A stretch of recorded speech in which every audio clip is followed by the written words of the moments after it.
Physical refining செய்யப்பட்ட SKM Poorna rice brand oil. Thiruparankundram மலையில் தீபமேற்ற வலியுறுத்தி இந்து முன்னணியினர் பௌர்ணமி தினத்தில் கிரிவலம் சென்றனர். இதில் மாநில தலைவர் காடேஸ்வரா சுப்பிரமணியம் கலந்து கொண்டார். ஏராளமான பெண்கள் கையில் வேல் ஏந்தியபடியும் பால்குடம் சுமந்தும் கிரிவலம் சென்றனர்.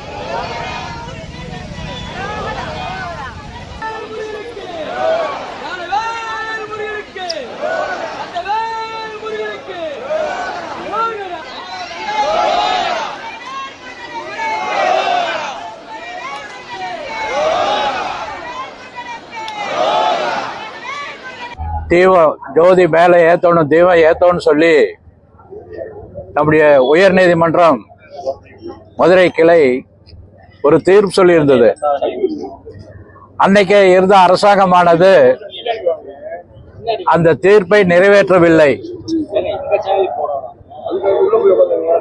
அந்த தீர்ப்பை நிறைவேற்றுவதற்கான அந்த அதிகாரிகள் மன்னிப்பு கேட்டிருக்காங்க. இந்த அரசாங்கமானது ஒரு IAS ஒரு IPS படித்த அதிகாரிகளை மன்னிப்பு கேட்குற அளவுக்கு போன அரசாங்கமானது அப்படி கொண்டு வந்து விட்டுருக்குது. கீழ்கோர்ட்ல இருந்து மறுபடியும் 2 பேர் இருக்கக்கூடிய பெஞ்சுக்கு போய் கூட சரியான தீர்ப்புன்னு சொல்லியிருக்காங்க. தொடர்ந்து இந்து முன்னணியானது 40 ஆண்டுகளாக மேல தீபம் ஏற்றணும் அப்படி போராடிட்டு இருக்குது. அந்த போராட்டத்தினுடைய விளைவாக மாநில தலைவராக இருந்த அன்றைய மாநில தலைவர் ராஜகோபால் அவர்கள் படுகொலை செய்யப்பட்டிருக்கார். மேல தீபம் ஏற்றணும் அப்படின்னு ஒரு பூர்ணச்சந்திரன் தன் உயிரை மாய்த்திருக்கார். எப்படியாவது தீபம் ஏற்றணும் ஐயா அப்படின்னு சொல்லி அவர் தன்னுடைய உயிரை மாய்ச்சிருக்கார். அதுக்கு முன்னாடி ஒரு நபர் அது மாதிரி மேல தீபம் ஏற்றணும் உயிரை பலி கொடுத்திருக்கின்றார். இப்ப இருக்கக்கூடிய அரசாங்கமானது பதவியேற்கிறப்போ நாங்கள் மதசார்பற்ற முறையில் நடப்போம், எல்லா மதத்துக்கும் சமமாக நடப்போம் அப்படின்னு நம்முடைய ஜோசப் விஜய் அவர்கள் சொல்லியிருந்தாங்க. நாமளும் கூட அதை நம்பியிருந்தோம். அவருக்காக அந்த வார்த்தைக்காக ஒரு பாராட்டு தெரிவிச்சிருந்தோம். ஆனால் இந்த தொகுதியில் நின்று ஜெயிச்ச நிர்மல்குமார் அவர்கள் போன அரசாங்கம் எப்படி செயல்பட்டதோ, போன ஆண்டு 2 ஆண்டுக்கு முன்னாடி எப்படி இருந்ததோ அப்படி நாங்கள் செய்வோம்னு சொல்லி ஒரு பத்திரிகையாளர் பேட்டியில் அப்படி சொல்லியிருக்கார். கோர்ட்லையும் கூட நீங்க உங்களுடைய நிலை என்னன்னு கேட்டிருக்காங்க, அப்பீலுக்கு போவோம் அப்படிங்கிற மாதிரி ஒரு வார்த்தை சொல்லியிருக்காங்க. அப்ப இந்த அரசாங்க சட்டத்தை மதிக்கல அப்படிதான் நாம் தெரிஞ்சுக்க வேண்டி இருக்குது. இந்த வேகமானது ஹைகோர்ட்ல முஸ்லீம்களுக்கு மதம் மாறிய முஸ்லீம்கள் இடஒதுக்கீடு கொடுக்கணும் அப்படி ஒரு கேஸ் வந்தது.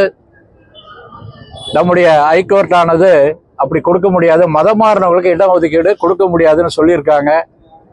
இதை நம்மளுடைய நிர்மல்குமாருக்கு அவருக்கு கோபம் வந்துருச்சு. உடனே நாங்கள் அவங்களுக்கு இடஒதுக்கீடுக்காக மேலே அப்பீலுக்கு போவோம் அப்படி சொல்றார். ஏன்னா இடைத்தேர்தல் வருகின்றது, இந்த நிர்மல்குமார் சுற்றுப்பயணம் போகணும், மேலே தீபம் ஏத்தோன்னு சொல்றவங்களா எங்களுக்கு வாக்களிக்க கூடாதுன்னு சொன்னாருன்னா இந்த நிர்மல்குமாரை நம்ம பாராட்டலாம். தைரியமான நபர், கொள்கைக்காக இருக்காருன்னு நம்ம எடுத்துக்கலாம். இல்லைன்னா ஓட்டு அரசியலுக்காக தான் இந்த அரசியல் பண்றாரு நம்ம எடுத்துக்க வேண்டிய சூழ்நிலை இருக்கு. நமக்கு இங்கே சொல்லியிருக்க வந்து தீபம் ஏத்தோன்னு சொல்லியிருக்காங்க. நிச்சயமாக தீபம் ஏற்றப்படும், ஏற்றுவோம். அதுக்காக மக்கள் வந்து லட்சக்கணக்கான மக்கள் தீபம் ஏத்தோன்னு வேண்டிட்டு இருக்காங்க. நம்ம தொடர்ந்து அதுக்கு பின்னாடி 5 மாதங்களாக இங்கே ஒவ்வொரு மாதமும் கிரிவல பாதையில நாம வேண்டி கடவுளை இடத்துல வேண்டி தீபம் மேலே ஏற்றணுங்கிறதுக்காக ஒவ்வொரு பௌர்ணமிக்கு கிரிவலம் வந்துட்டு இருக்கோம். அவசியம் அது அங்கே ஏற்றப்படும். அவங்க பார்க்கிட்ட உச்சநீதிமன்றம் போறோம்னு சொல்லியிருக்காங்க உயர் நீதிமன்றத்துக்கு. பார்க்கலாம் தீர்ப்பு எந்த மாதிரி வரும். இந்து முன்னணி அடுத்த கட்ட நடவடிக்கை நிச்சயமாக நல்ல தீர்ப்பு வரும். இவங்க அரசாங்கம் ஒரு மரண அடி வாங்கிட்டு வருவாங்க. ஏற்கனவே 2 அதிகாரிகள் மன்னிப்பு கேட்டிருக்காங்க. அந்த மாதிரி இவங்க மன்னிப்பு கேட்கக்கூடிய அந்த மாதிரியான ஒரு சூழ்நிலை தான் வரும். முந்தைய ஆட்சியும் இதே மாதிரி ஏற்றக்கூடாதுன்னு சொன்னாங்க, இப்படியும் சொல்றாங்க. என்ன யாரோட அழுத்தத்தினால சொல்றாங்கன்னு நீங்க நினைக்கிறீங்க? கூட்டு அரசியல் தான், சிறுபான்மை அப்படிங்கிற பேர்ல.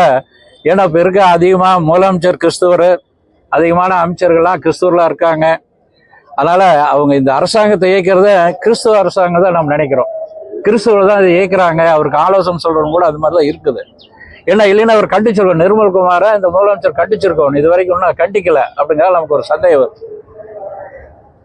உள்ளூர் மக்களை அழைச்சி பேசுறது கோயில் நிர்வாகத்துக்கு நீதிமன்றம் சொல்லியிருக்காங்க. இந்த விவகாரம் தொடர்பாக உள்ளூர் மக்களையும் இங்க இருக்க இஸ்லாமிய மக்களையும் அழைத்து ஒரு பீஸ் கமிட்டி மீட்டிங் போட்டு அதை பேச வேண்டிய இல்ல, இங்க இருக்க இஸ்லாமிய மக்கள் வந்து மேல தெய்வத்திற்கு எதிர்ப்பு தெரிவிக்கல, அரசாங்கம் தான் எதிர்ப்பு தெரிவிக்குது. இங்க இருக்க மக்கள்லாம் தெய்வமயத்தவங்க, குறிப்பா முஸ்லீம்கள் கூட தெய்வம் சொல்றாங்க. வெளியிலிருந்து வர்ற முஸ்லீம் தான் ஒரு பிரச்சனை உருவாக்கணும், மேல ஆடு வெட்டணும் கோழி வெட்டணும் பிரச்சனை வாங்கல ஒழிய இங்க இருக்க முஸ்லீம் எல்லாம் அவங்க இந்துக்களோட ஒற்றுமையா தான் இருக்காங்க. நாங்க அப்படித்தான் கேள்விப்படுறோம். இந்துக்களும் வந்து மேல தெய்வம் ஏற்றவங்க. அரசாங்கம் தான், போன அரசாங்கம் சரி இந்த அரசாங்கம் சரி சரியா நடந்துக்கல. கோவில் உண்டியல் நிதியை வந்து கோவிலுக்கு வளர்ச்சிக்காக பயன்படுத்த பார்க்கலாம், அதெல்லாம் சொல்லியிருக்காங்க. சில வாக்குறுதி கொடுத்துருக்காங்க. குடும்பத்துக்கு வந்து 2500 ரூபா கொடுக்குறேன்னு இருக்காங்க. பஸ்ஸில் எங்கே இருந்தாலும் எங்கே வேணாலும் போகலாம் பெண்கள்லாம் சொல்லியிருக்காங்க. இதெல்லாம் போக தான் தெரியும் இந்த அரசாங்கம் எப்படி நடக்குது. இந்து கோயில்கள்ல உண்டியல் வசூல்ல வந்துட்டு அறநிலையத்துறை வந்து சொல்லியிருக்காங்களா 70% வந்து உள்ளேயே வந்து வளர்ச்சிக்கு பண்ணுங்கன்னு சொல்றாங்க. ஆனா நட்டக்கணக்கு காட்டுன்னு சொல்லி வாய்மொழி உத்தரவு காட்டியிருக்கு. நிறைய ஊழல் நடக்குது. பெரிய ஊழலே வந்து எல்லா ஊழலோட அறநிலையத்தோட தான் நடக்குது. ஏற்கனவே நம்ம சொல்லிட்டு இருக்கோம். இந்த அரசாங்கம் எப்படி வந்து நடக்குதுங்கிறத நம்ம உடனடியாக சொல்ல முடியல, போக தான் நம்ம சொல்ல முடியும். அந்த அரசு நடவடிக்கைகள் எப்படி சார் இருக்கும்? ஒரு மாசம் ஆகுது, எப்படி நடவடிக்கை? ஒரு மாசம் ஒன்றும் தெரியலையே. வாக்குறுதிதான் சொல்லி சொன்ன வாக்குறுதியை நிறைவேற்றலையே. 2500 இருக்கணுமில்ல, அறிவிச்சிருக்கணுமில்ல. இப்போ பெண்கள் எங்கே இருந்தாலும் இப்போ ராமேஸ்வரம் போகணும் அப்படின்னா அதுக்கான சொல்லியிருந்தார், எங்கே வேணாலும் போகலான்னு ஒன்றும் சொல்லலையே. இப்போ வாக்குறுதியோடு நிற்குது. அறநிலையத்துறையாரோ அமைச்சர் வந்து பயங்கர எதிர்ப்பு கிளம்பிச்சு. நீங்க எப்படி சார்? அவர் திகாரரையும் கூட பார்த்து பேசியிருக்காரு, வேறுவனை பார்த்து பேசியிருக்காரு அறநிலையத்துறை அமைச்சர்.